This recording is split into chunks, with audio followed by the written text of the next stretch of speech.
In 1980, Barbara Tucker, a 19-year-old sophomore studying business at Mount Hood Community College in Gresham, was heading to an evening class on January 15th.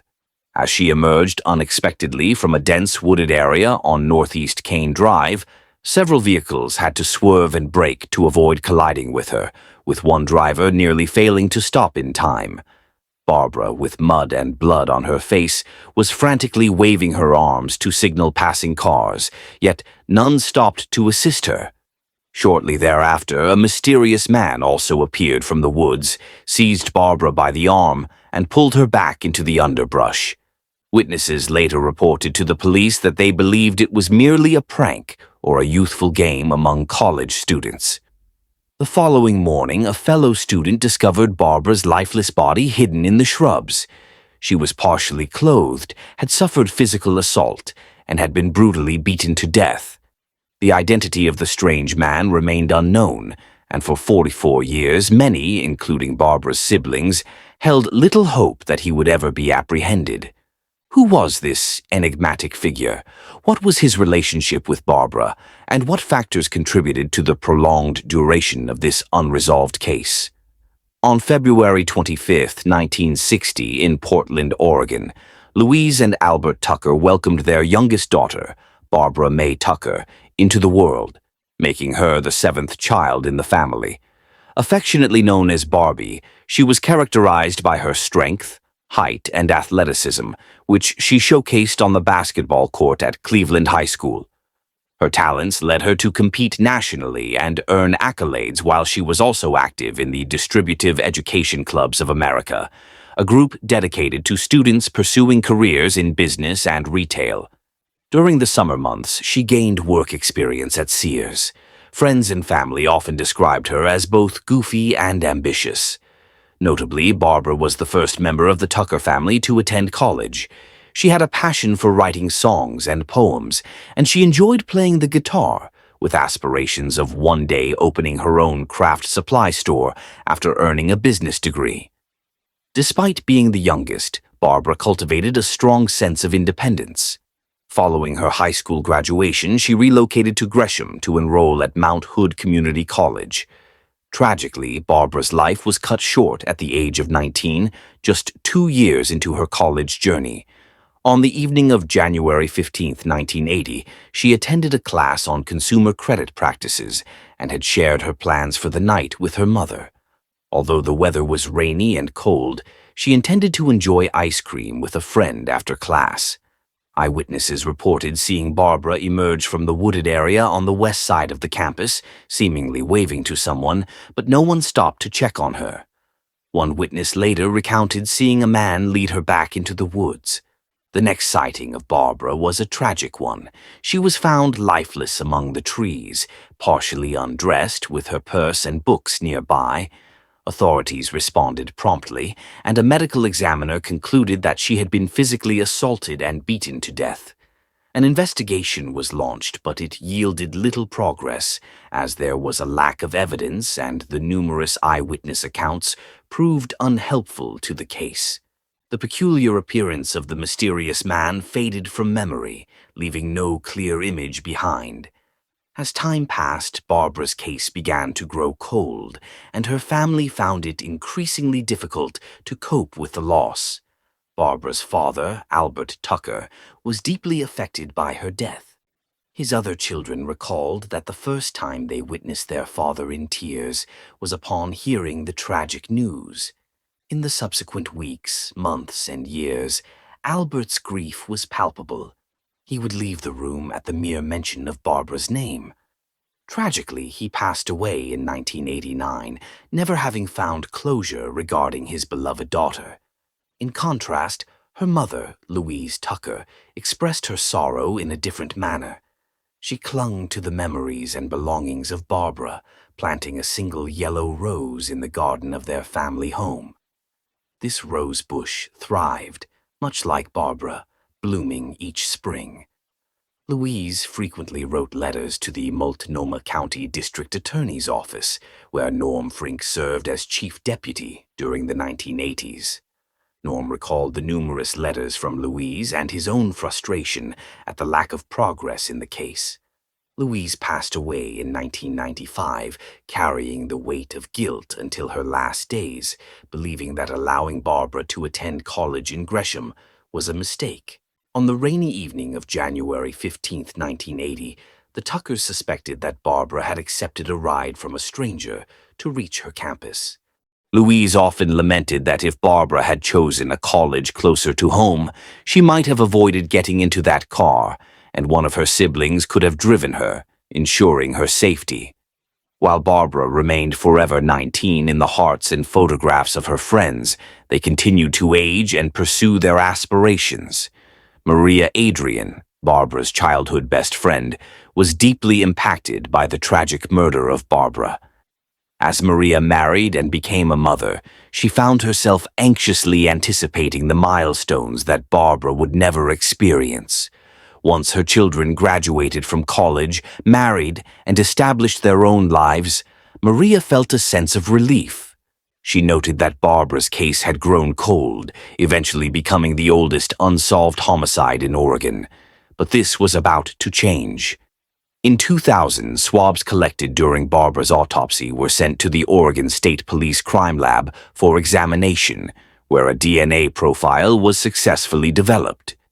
The detectives remained committed to solving Barbara's case and collaborated with C.C. Moore, a genetic genealogist from Virginia, who leads a group known as DNA Detectives. The DNA evidence from the crime scene was entered into the GED match database, leading to a significant match. In 2021, a genealogist from Parabon Nanolabs utilized advanced DNA technology to identify Robert Plimpton as a probable match to the unknown DNA profile created in 2000. Detectives from the Gresham Police Department discovered that Robert resided in Troutdale, Oregon, and promptly initiated surveillance. During this observation, they witnessed Robert discard a piece of chewing gum, which they collected and sent to the Oregon State Police Crime Lab. The analysis confirmed that the DNA from the gum matched the profile derived from Barbara's swabs. On June 8, 2021, Robert Plimpton was arrested as he left his Troutdale residence and was taken to the Multnomah County Detention Center. He faced charges of murder, rape, and abuse, with bail set at $500,000. This marked the first arrest in the Barbara Tucker case, which had remained unresolved for 41 years. Lisa Plimpton, Robert's wife, expressed her shock at the arrest, stating that her husband denied the allegations of killing Tucker. She recounted that she and her husband were students at Reynolds High School in Troutdale, aged 15 and 16, when the news of Barbara's murder began to circulate. Lisa stated that Robert's only knowledge of Barbara came from the media coverage. In the years following Barbara's tragic death, Robert accumulated a significant criminal record. Court documents reveal that he faced 3 convictions for fourth-degree assault, 2 for kidnapping, and numerous charges related to driving under the influence, along with various traffic offenses. The Oregon Department of Corrections indicates that he was convicted of second-degree kidnapping in Multnomah County in 1985, resulting in a 30-month prison sentence. Additionally, he served 2 6-month terms for drinking under the influence offenses and parole violations. Oregon court records further show that in 1997, Robert was arrested by Portland police on charges reminiscent of Barbara's case, where he was accused of attempting to assault a woman. Investigators believed he had driven her to a remote location before the alleged attack. An officer later found the woman in distress and injured. However, the case was ultimately dismissed due to a grand jury's determination of insufficient evidence for a criminal complaint.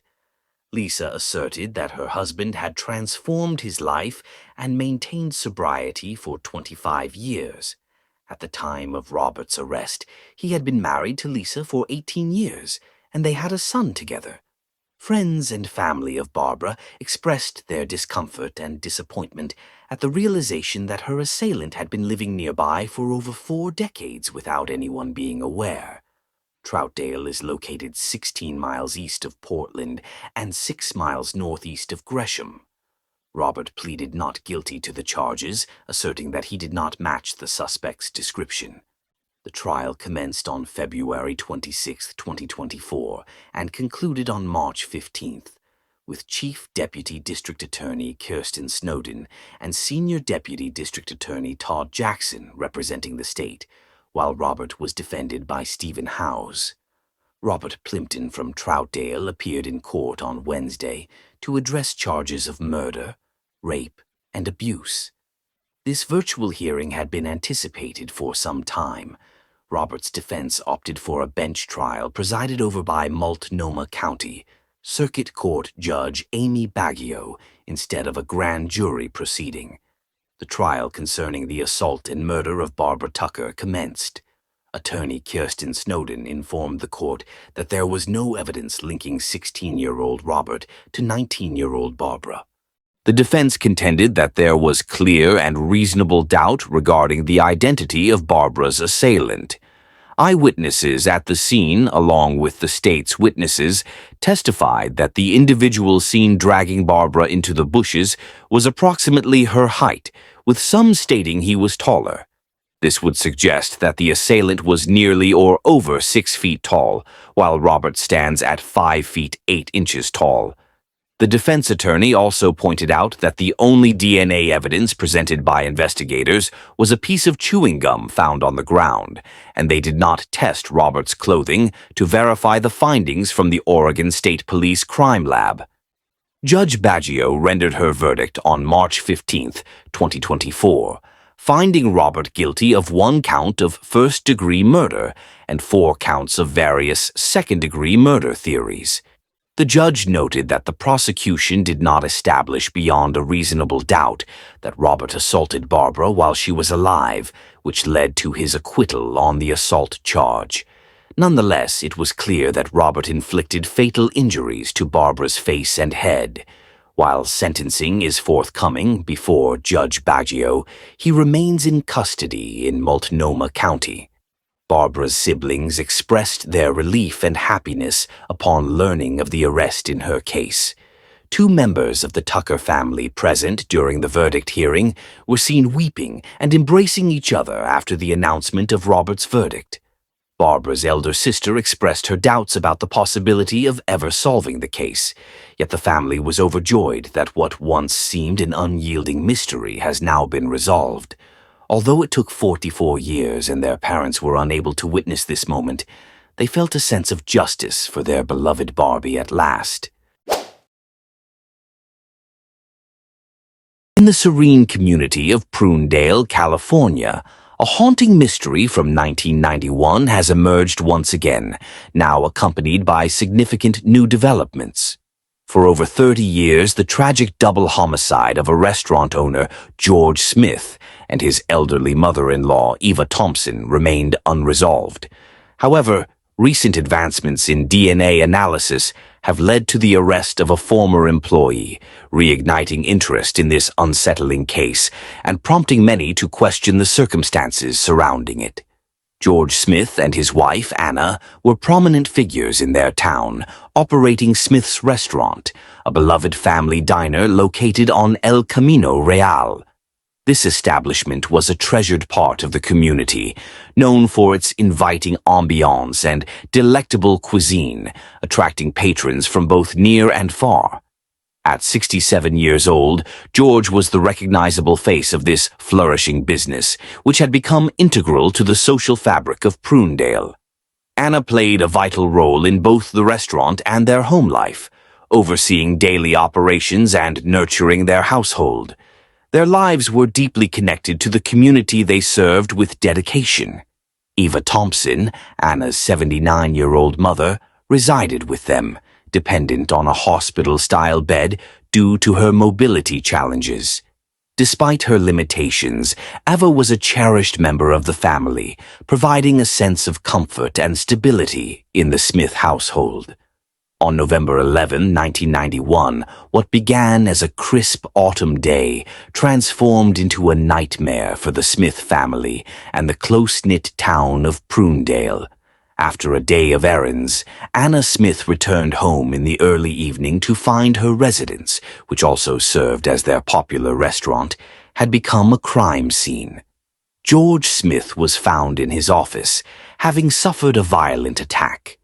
The desk, once a hub for business activities, now bore the grim evidence of a brutal assault as George was discovered seated, his life tragically cut short by a vicious stabbing from behind. In a secluded area of the residence, Eva Thompson, the 79-year-old matriarch of the family, lay in her hospital-style bed, a victim of her own frailty. Confined to her bed and unable to defend herself, she fell prey to a merciless assailant. The violence she endured was as brutal as it was tragic. She too had suffered fatal stab wounds. The scene bore the grim signature of a burglary that had spiraled into chaos. The door screen was viciously torn, a clear sign of forced entry. The ferocity of the attacks was unmistakable, with both victims displaying defensive wounds, indicating their desperate struggle against their attacker. The initial investigation unfolded in a tumultuous yet systematic manner. Crime scene analysts diligently sifted through the remnants of the home and the adjoining restaurant, meticulously gathering evidence that might illuminate the identity of the perpetrator. Every detail was scrutinized: the slashed screen door, the ravaged bodies, and the disorder that enveloped the house. Forensic teams collected physical evidence, including potential DNA samples, fingerprints, and any remnants of the weapon employed in the heinous act.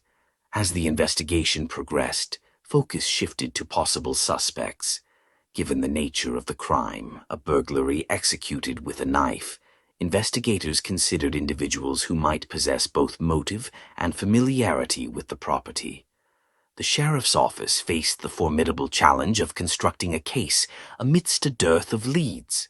They pursued various paths, including interviewing potential witnesses, scrutinizing financial documents, and delving into local lore about rumored hidden treasures, yet all efforts proved fruitless. The investigation was further complicated by the limitations of early 1990s DNA technology, which was not as sophisticated as it would later become, resulting in inconclusive initial tests. Consequently, the case remained open, with a list of suspects but no arrests made. It was only decades later, following significant advancements in DNA technology, that a breakthrough finally emerged in the tragic slayings of George Smith and Eva Thompson. In early 2024, a new round of DNA testing on evidence gathered from the crime scene produced significant results that had previously eluded investigators. The re-examination of forensic evidence, enabled by advancements in DNA analysis methods, provided the definitive proof necessary to charge Ira Bastian with the crime. Bastian had been employed at Smith's restaurant approximately a year and a half before the incident. His time at the restaurant was characterized by dependability, yet few were aware that his association with the Smiths would take a sinister turn.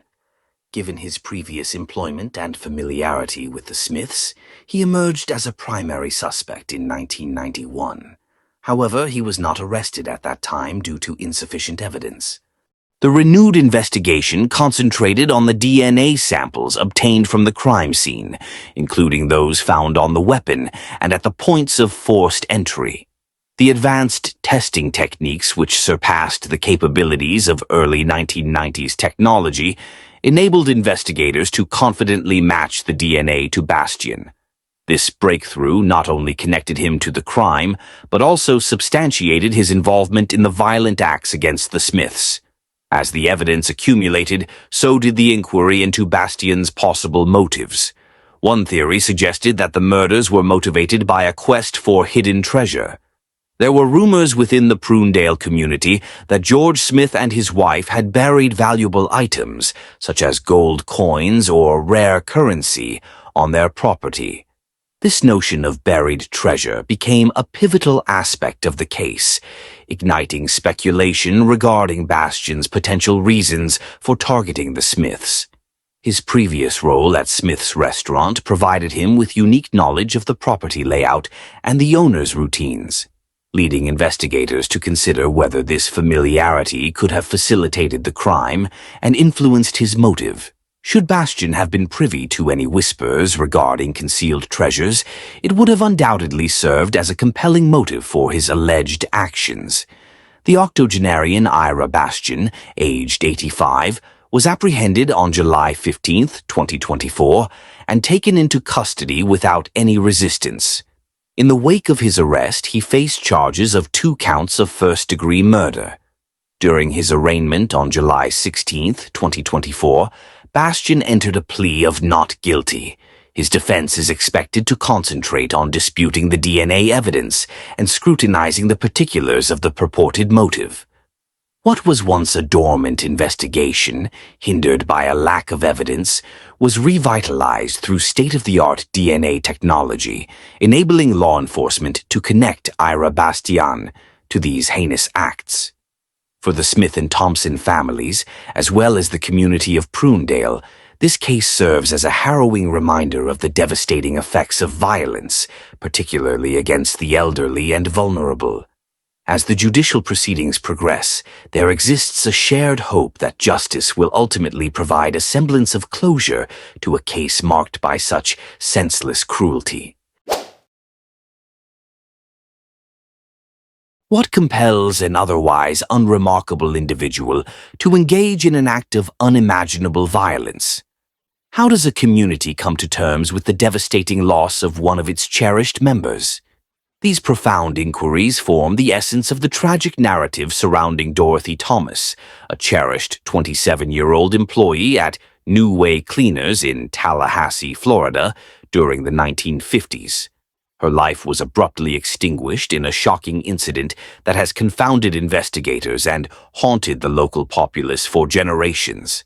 Dorothy Thomas, a striking brunette of 27, was celebrated for her beauty, kindness, and unwavering work ethic. She was a beloved figure in her community, known for her gentle spirit and commitment to her craft.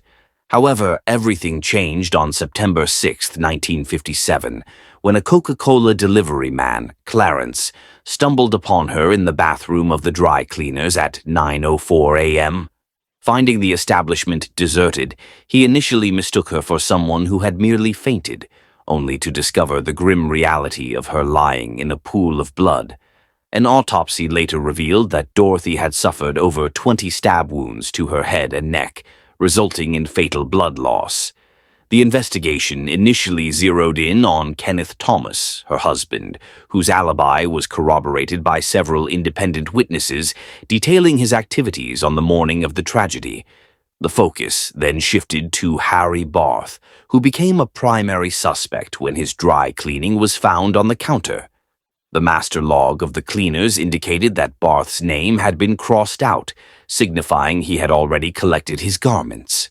The cash register was found open, with no cash missing, implying that Dorothy was in the midst of a transaction when the attack occurred. Drag marks were discovered leading from the front counter to the bathroom, alongside footprints in the mud at the rear of the establishment. When officers attempted to question Harry Barth, he claimed he was unable to rise from bed due to an excruciating headache. A pair of white shoes, caked in mud, was discovered beneath his bed. Yet upon their return days later, the shoes had mysteriously vanished, and Barth vehemently denied ever possessing them. He presented an alibi for the morning of September 6, 1957, rationalizing that his fingerprints might be found in the bathroom due to his prior use the day before. Throughout his interrogations, Barth made several self-incriminating remarks, suggesting he could have taken Dorothy's life and admitting to frequent blackouts or bouts of rage triggered by debilitating headaches. He implored the authorities to spare his wife from involvement and hinted at a potential confession. Witnesses, however, could not corroborate Barth's alibi. The babysitter disclosed that Barth had requested her to fabricate a story regarding the time he collected his child, revealing an apparent attempt to mislead the investigation. Despite the absence of irrefutable evidence directly tying Barth to the crime, he remained the focal suspect. In July 1974, the Lincoln Police Department in Nebraska scrutinized Barth after he was seen with a woman named Blanche Klaus shortly before her tragic drowning. Although Barth denied any wrongdoing, compelling circumstantial evidence painted a different picture. In 1997, the Federal Bureau of Investigation collaborated with the Tallahassee Police Department to delve deeper into the matter. Regrettably, no conclusive evidence emerged to definitively associate Barth with either incident. In 1999, Senior Assistant State Attorney Robert Cummings composed a memorandum for Chief Assistant State Attorney Warren Goodwin concerning the case and Harry Barth's involvement. Cummings advised closing the case, asserting that without a full confession, prosecution was unattainable. He also noted that seeking witnesses from the events of September 6, 1957 would be a fruitless endeavor. Nevertheless, Chief Assistant State Attorney Goodwin insisted that the case remain open until the primary suspect's passing. Recent inquiries have confirmed that Harry Barth succumbed to thyroid cancer on October 23, 2019, in Cary, North Carolina. He served as a dedicated chemist for the U.S. Department of Agriculture, overseeing the critical domains of food safety and quality control. This information was substantiated through his death certificate and a conversation with his daughter. A thorough examination of the case by the task force enabled detectives to establish probable cause implicating Barth in the death of Dorothy. Given the evidence at hand, the prior recommendation from Chief Assistant State Attorney Goodwin, and Barth's passing in 2019, it is now fitting to conclude the case. The heartbreaking demise of Dorothy Thomas has cast a long shadow over her community for many years. Despite relentless inquiries, justice remained elusive. With the passing of the primary suspect, Harry Barth, in 2019, the case was officially declared closed in 2024. Dorothy will forever be cherished for her warmth and commitment, a radiant spirit extinguished too early but eternally remembered. When the Tallahassee Police Department finally put the case to rest, Detective Mark Ray made two contrasting phone calls. He reached out to Dorothy's great-nephew, residing out of state, to inform him of the case's closure. He described the call as a source of relief. Any opportunity to provide closure is invaluable. Conversely, he also contacted Barth's daughter, who reacted with disbelief. He extended an invitation for her to reach out with any questions, yet he has yet to receive a response. "I hope that the family finds healing in the news we shared," he remarked.